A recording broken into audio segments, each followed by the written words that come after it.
Welcome to the Deep Dive. We're your shortcut to getting really well-informed, tailored just for you. Today, we're jumping into something pretty complex, but super important, R&D tax credits, specifically for C corporations. And we're really zeroing in on the IRS scrutiny side of things, under the Revenue Service Initiative, or RSI, which for you listening basically means the IRS is using some pretty sophisticated data analysis, targeted audits. They're really looking closely at these R&D claims. So meticulous compliance, absolutely non-negotiable. We'll make sure we're hitting the mark on 26 U.S.C. Section 41.2. Our mission really is to break down the key questions, the key answers, get those rules and compliance needs clear. We want this to give you those aha moments, without drowning you in jargon. Think of the scenario: a Maine C Corp doing qualified research, maybe working with affiliates or partners, trying to cut that federal tax bill with R&D credits. That's what we're tackling. Yeah, and those aha moments are more critical now than ever, I'd say. Understanding that, the nuances here is just vital with this ramped-up IRS focus we're seeing. So this deep dive, it's all about giving you practical, actionable insights, stuff you can actually use to ensure compliance and, maximize the legitimate claims you should be making, which really helps fuel innovation, doesn't it? Economic growth. Absolutely. That increased IRS focus makes this super timely. So let's just dive right in. A really common challenge C Corps run into: managing taxes and credits when affiliates are involved. So the big question: can a C corporation pay the taxes of its affiliates and still claim the R&D tax credit? You see this all the time, right? These complex company structures, everyone wants to centralize tax stuff. Oh, definitely. And the short answer is yes, but only under two very specific lawful ways. First up is consolidated group filing. This is under 26 CFR section 1.150277. Basically, if the main company owns at least 80% of the others, they can file one single tax return, like they're one taxpayer. It pools all the R&D activities, the credits, the liabilities together. Nice and clean if you meet the criteria. The second way is through a contractual agreement with cost allocation. This is for when they're not subsidiaries, below that 80% threshold. Here, the main C Corp can still pay expenses and claim credits, but, and this is key, the R&D has to be done on behalf of the main company. And crucially, the main C Corp has to bear the economic risk, meaning they're not getting reimbursed by those partners for the R&D costs. So the big takeaway really is that in both scenarios, the main company has got to show clear legal and economic ownership of that research. Right. So it really comes down to who has the skin in the game, legally and financially. That definitely clarifies things. But in your experience, where do companies tend to trip up trying to prove that economic ownership, especially with partners that aren't full subsidiaries? Often it's the documentation or lack thereof. Informal understandings just don't cut it with the IRS. You need those formal written agreements, contracts that clearly state the main C Corp owns the research results and is ultimately on the hook financially for the R&D costs. Doesn't matter who's physically doing the lab work. It's about that paper trail. It has to back up the intent. That economic ownership piece, it really does seem to underpin everything. It's not abstract. It directly impacts the paperwork you need. So, okay, say a C Corp has got that ownership structure sorted. The next practical step is, what IRS forms do you absolutely need to file to claim this credit? Where do you start? Right. For a C Corp, you're typically looking at three core forms. First, and kind of the main one, is Form 6765 credit for increasing research activities. This is where you actually calculate the credit amount. You detail your qualified wages, supplies, contract research costs, all that. And this form gets attached to your main corporate tax return. Okay, the 6765. Got it. Then there's that main return itself, Form 1120, the U.S. Corporation Income Tax Return. The credit amount you calculate on the 6765, it gets claimed right here. Schedule J, line 5B, it's how you tell the IRS, hey, I'm claiming this credit. Form 1120, Schedule J, makes sense. And the third one is Form 3800, General Business Credit. Now, you might not need this just for the R&D credit alone, but it becomes necessary if you're combining the R&D credit with other general business credits, or if the credit amount gets limited by your overall tax liability. It sort of acts as the master form for managing multiple credits and limitations. Okay, understood. So it's like building a connected picture for the IRS. Form 6765 calculates it, Form 1120 claims it, and Form 3800 manages it with other credits if needed. Now, here's kind of an interesting angle.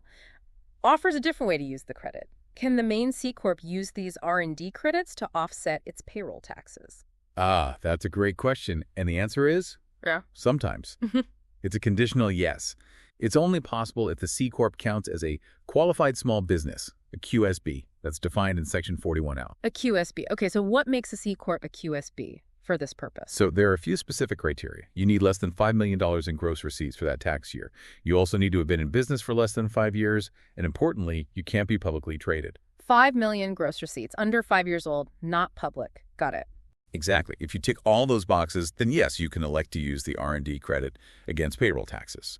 You make that election on Form 6765. There's a specific section, Part C. Then you use Form 8974, which is the credit for qualified small business payroll tax. And finally, you actually apply the credit on your Form 931, the employer's quarterly federal tax return. Wow. But, and this is crucial, if your C Corp doesn't meet those QSB rules, then no, you absolutely cannot use the Section 41 R&D credit against payroll taxes. It's a very specific benefit, really aimed at giving smaller, newer companies a bit of a cash flow boost. That is a really crucial distinction. So for like a small tech startup C Corp, that payroll offset could be huge for their immediate cash needs, something a big established company just can't tap into. Really shows how these credits can work differently depending on the business. Okay, let's shift gears slightly. Another common setup, outsourced innovation. What happens if the R&D work is actually done by a different company, but the main C Corp is footing the bill? Very common, yes. And the IRS regs, specifically trees, Reg Section 1.41 Tail Could cover this. For the main C Corp to claim the credit in that outsourced scenario, 3 main conditions have to be met. First, the main company has to bear the expense. They need to be the ones truly paying for it, financially at risk. Okay, bear the expense. Second, the main company must keep substantial rights in the research results. Basically, they need to own the IP that comes out of it. Retain substantial rights. Makes sense. And third, the research can't be funded by any other third party.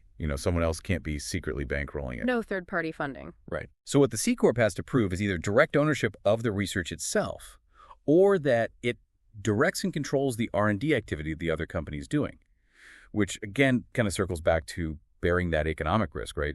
The IRS wants to see who's really in charge, who benefits. And a big warning here, if that other company reimburses the main C Corp, or if the contract assigns the substantial rights away, then the main C Corp loses its eligibility for the credit. It really boils down to who has the real skin in the game and the rights to the outcome, not just who wrote the first check. That makes total sense. It's not just about paying, it's about the whole risk and reward picture of the research itself. Why is that economic risk part so critical for the IRS? Is it just to stop companies from, shuffling credits around? That's pretty much it, yeah. The IRS wants to make sure the company claiming the credit is the one actually driving the innovation, the one taking the financial gamble that's inherent in R&D. If someone else is reimbursing you or controlling the results, then you're not really risking your capital on that experimental work. Okay. So you're not the intended target for the tax incentive. It stops the sort of credit arbitrage situation. Okay, right. So let's unpack the really practical side of this. All these rules are fine, but with the IRS ramping up scrutiny, especially under RSI, how does the main C Corp actually prove ownership and compliance in an audit? How do you show all this? I can practically hear the accountants groaning. Yeah, this is where documentation becomes, well, everything. It's your shield.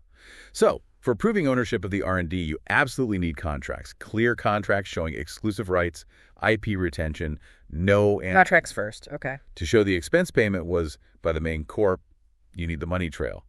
Bank records, general ledger entries showing the debits, copies of the invoices, all of it. Bank records, ledger, invoices, check. For the no third-party reimbursement piece, clear intercompany agreements or cost-sharing contracts are key. They need to explicitly state the C Corp bears the full financial burden. Agreements showing who pays. Got it. When it comes to Form 6765 compliance, you need more than just the final number. A detailed calculation worksheet showing how you got that number, step by step, is essential. Show your work, basically. Exactly. And for solid RSI defense documentation, think broader. Detailed research logs what was done, when, by whom. Payroll reports linking employees to specific R&D projects. Technical reports explain the what, why, and how of the research, the real aha for audit defense. Think of all this documentation as building a legal story for the IRS. It needs to be consistent, undeniable, telling the tale of your R&D from start to finish. And a really important detail for compliance. Every expense you claim must tie directly back to qualified employee wages, supplies used in the research, or payments for contracted research. You absolutely cannot slip in personal costs, marketing expenses, or any foreign research costs. Those are definite no-nos. That's a comprehensive list, but clearly vital to survive an RSI audit. Have you seen any common pitfalls, like documentation gaps people often have, or maybe a simple best practice they overlook. A really common gap is not having contemporaneous documentation. Trying to recreate records years after the fact is difficult and often looks suspicious. Best practice: set up a system now. Track qualified activities and expenses as they happen. Don't wait until tax time or, worse, audit time. Another thing sometimes overlooked, the power of, well, talking to the people involved. Employee interviews. Sometimes the best way to explain complex R&D to an auditor is to have the actual engineers or scientists explain it. That's great advice. Contemporaneous records and leverage your own experts. Okay, let's look at the legal foundation. What are the key IRS code sections that actually govern all these filings? Where can people look if they want to dig into the actual law? Sure. So the absolute core for the R&D credit itself is 26 U.S.C. Section 41. That lays out the rules for the credit, what counts as a qualifying expense, the calculation methods, all that. Section 41. The big one. Right.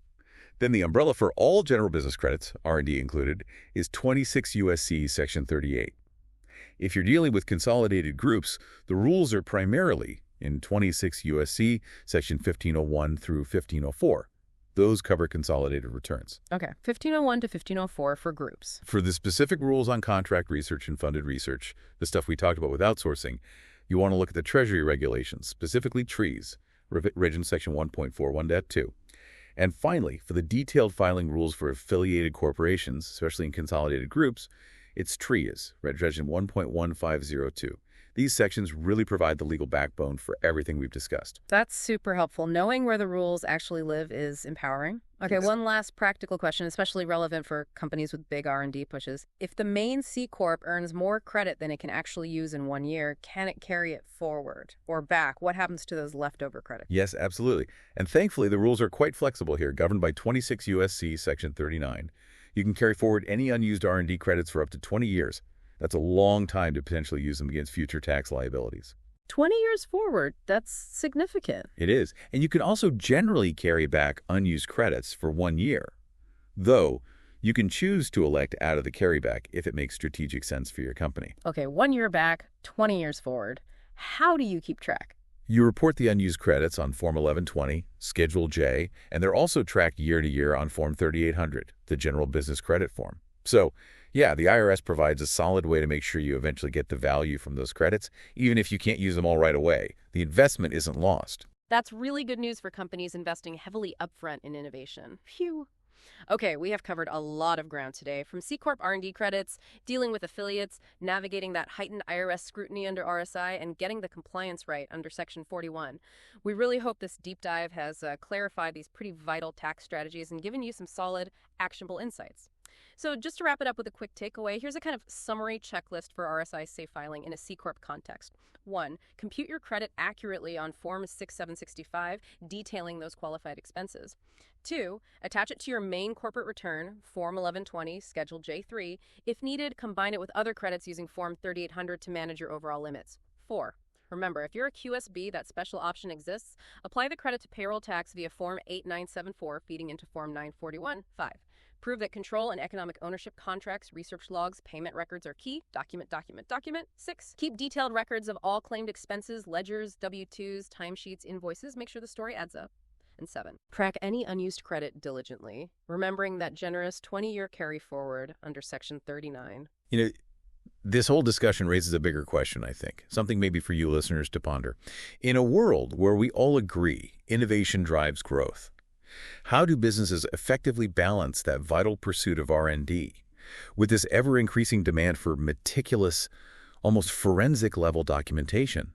And maybe more importantly, what could the long-term effect of this really intensified scrutiny be on the willingness of companies to actually invest in truly groundbreaking, maybe risky research down the line? That is definitely some food for thought, a really interesting tension to consider as you navigate your own innovation efforts.